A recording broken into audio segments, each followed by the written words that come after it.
1051 is the Breakfast Club. Good morning. We have a special guest and somebody that's going to teach us about buying and owning homes. That's right, Envy. You know all about this. Yes, right? I heard. My friend Jay Morrison is here. He's also my Jay! realtor. What up? What's up, sir? Now Yes. you might have seen me on Open House NYC with Jay as well. Channel 4 NBC. That's right, Channel 4 NBC, because he is on that show. And you actually are going to be on with Miss New Jersey. Correct. Miss New Jersey 2012. I'm showing her some properties in Jersey City, the Trump Plaza. It's a real sexy episode. It's like our Valentine's Day edition. You're not going to show her the house I was supposed to get in Jersey City. No, I am. Okay. You are? It's like not playing. I looked at that house. I thought that house was actually a good property to buy. No, that property right there is a great investment. I mean, It's sexy and got the waterfall on the side and a pool, but The ballroom. that's an area that's being like just totally redone, redeveloped. And You hold that for a couple years. Yeah, 3 years and you're out of here. And it's right near the bridge, Exactly. right near the Highland water. Tunnel. You make a lot of money. off Right. of it. So anybody that wants something really sexy in Jersey City, 4 floors. It's also zoned.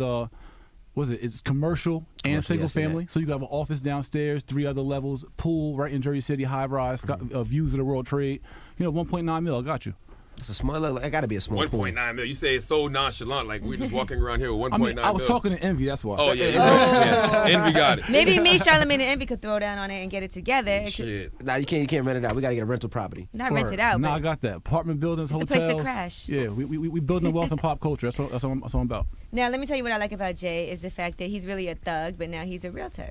You know? I mean, so, I wouldn't say the word thug, Ange. well, I mean, Oh, you say thug now. he was a drug I'm trafficker. absolutely positively not going to deal with him now. So change the word thug. Well, he used to traffic drugs and everything. Oh, and- shit. I have a Three-time bruised felon. past, a bruised history. Listen, we all do, man. Everybody got a past, man. Malcolm X was Malcolm Little before he was Malcolm X. Absolutely, and that's the spot I'm coming for. I'm coming for that Martin and Malcolm spot. I'm trying to, build the culture up. But I do appreciate Jay because I learned a lot about real estate that I didn't know previously because I've never owned a home Like what? before. What did you Like, learn? first of all, I learned that I don't have to put down 20% to buy a house, and I always thought you did. That's right. Well, it also depends on credit. She has a good credit rating now. Her credit's awesome. You have excellent credit. Definitely But not I the will black say, side. but listen to the person that's listening, like, oh, that ain't me. No, you can get an FHA loan, 3.5% down, with a 580 credit score. But what's the most amount that you can borrow that you can get from them? 96.5% the bank will give you. So that Okay. means if you're buying a $300,000 house, you only got to put down 10 grand. Is there a little cap over on how 10 much grand. they'll give you? Like, will they give you $1 million? Will they give you $2 million? Will they give you $5 million? For a single family, up to 625. So up to a up to single family, 625, okay. 3.5% down, 625,000. If you get a 2-family, 870,000. But a credit score of 580, that's so low. What's mean, it a has good to be credit for- score And nowadays? some sound so bougie. Some people got 580 credit. I know, Everybody but they pay gotta their work bills on. time. They gotta work on it. Some then. people have no credit like me. Oh yeah, We Charlamagne. gotta work on that. See, somebody like Charlamagne who has no credit, we need to get him secure credit cards and secure loans. All you got to do is go to the bank, take your next check, say, look, I'm Charlamagne. Here's $1,000. Give me a secure loan. The Yeah, banks they've been trying to do that to me the past 6 months. I just never go back for the meetings. I don't know Why? Because I'm just lazy. Now, Jay, Charlamagne tried to tell us, we had a huge argument about this. If you have money, you don't need to have good credit. That's foolish, Charlamagne. He's dumb. I'm telling that's If what you he don't told have us. money, if you got money and you can buy things outright, Why buy it outright when you use other people's money? I understand that, but that's the common sense. If I have $400 billion and I can just buy Well, things. you don't. No, people with $400 billion, they leverage that money to get $400 trillion. Use other people's money. Susie Orman said you should only spend what you have. I don't she believe- don't believe in credit. I don't believe what Susie Harmon says. That's not what Donald So Trump it's, said. but it's different financial advisors will give you different advice. Some people will say credit is a good thing. Some people say credit is a terrible thing. I know you got to consider the source though. So you look at me, you take someone that like see, Anna's talking about my past. So you take someone that I've been through every rank of this thing, from having no credit, from the worst of the worst, growing up free lunch and food stamps and welfare, to figuring it all out, how to get secure credit, buying my first house at 25, 3 by 26, 6 by 27. I made my first million in real estate by 28, and I'm gonna do it from the bottom. So I totally understand how we do this. Absolutely. So listen to me, not Susie. But you know, a lot Tell him. of That's what I'm talking. Jermaine, talk that. that credit situation is what put America in the financial crisis we were currently in, though. That's because people were being misinformed. People were over No, people were leveraging themselves. misusing. People were spending what they don't have. It was a little bit of both. A little bit of, and the country was pushing that. Everybody's pushing home ownership, but not for the right reasons. Everybody's pushing it so they get a check. Every mortgage. Oh, hold on, that's me. My bad. So everybody was, That's your porno over there? How's it going? I want to hear this. Sorry, I want to hear him guys. explain it. so what was my point again? I just lost my thought. We was talking about how, America got in debt and into this financial crisis because of people Right. misusing So credit. here's what happens. everybody started buying houses 4 years ago because it was so popular. It was a thing to do. But nobody was learning how they should buy houses.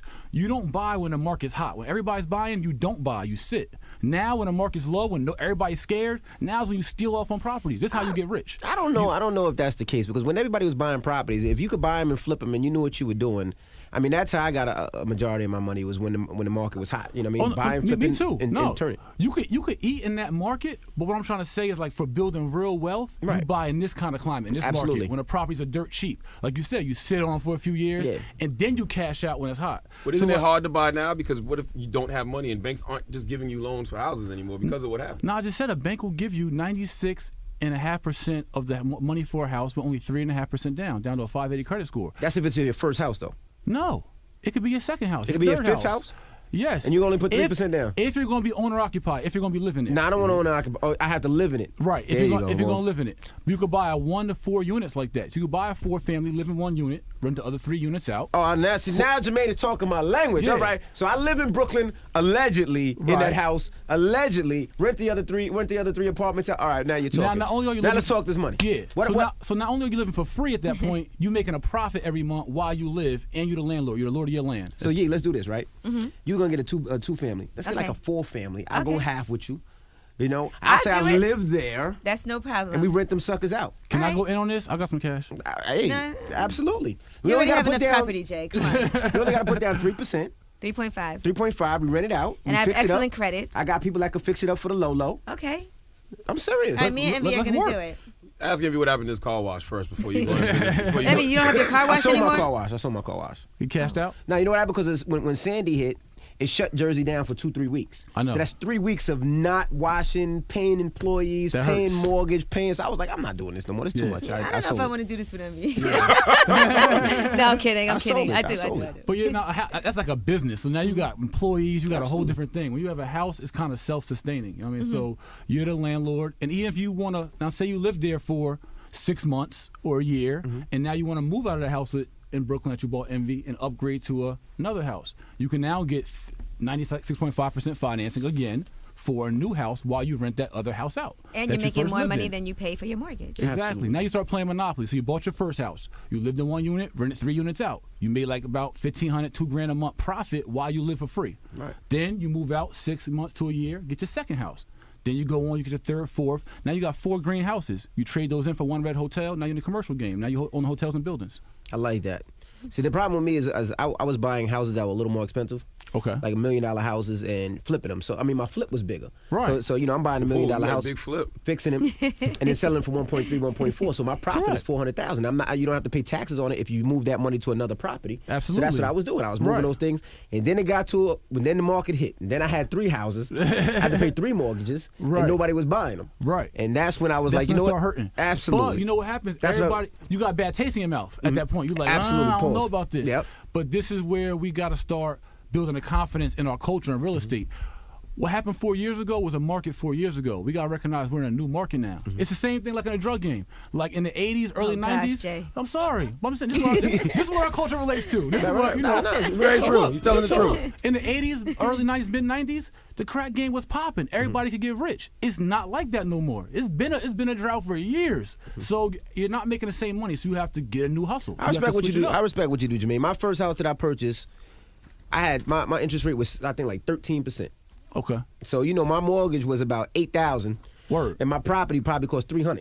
Right. $300,000. But, you know, I didn't know what I was getting into, and the bank seen me coming. And But you wasn't scared. The white man stuck me up. Right. But then when I figured it out, you know, now I was the king of 2% interest rates. Right. Flip the house before it spikes and make it in and out. Right. You know what I mean? Get a 2% arm. Absolutely. You ain't worried about the 3-year arm and your payment going up because you know you're flipping before. Now let's talk about regular people. This is it. This is regular people stuff. Regular people buying their first house.